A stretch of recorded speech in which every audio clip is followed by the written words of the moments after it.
अस्सलाम वालेकुम। Question number 10 1.8 12 multiply 5 bracket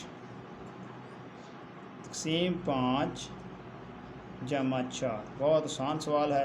12 का टेबल 5 तक पढ़ें, मल्टीप्लाई हो रहा है 12 5 बार 60।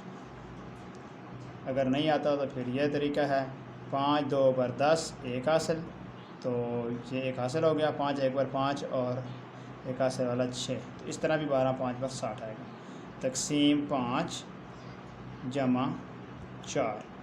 तो डियर स्टूडेंट्स, अब 60 और 5 का हमने तक़सीम करना है। अब देखिए तक़सीम का अमल हमने पहले क्यों नहीं किया, चूँकि पहले ब्रैकेट थी, ब्रैकेट में ज़रब था। ब्रैकेट वाला अमल पहले किया जाता, चाहे उसके अंदर जमा नफ़ी भी आ जाता, तब भी हम ब्रैकेट वाला अमल पहले करते।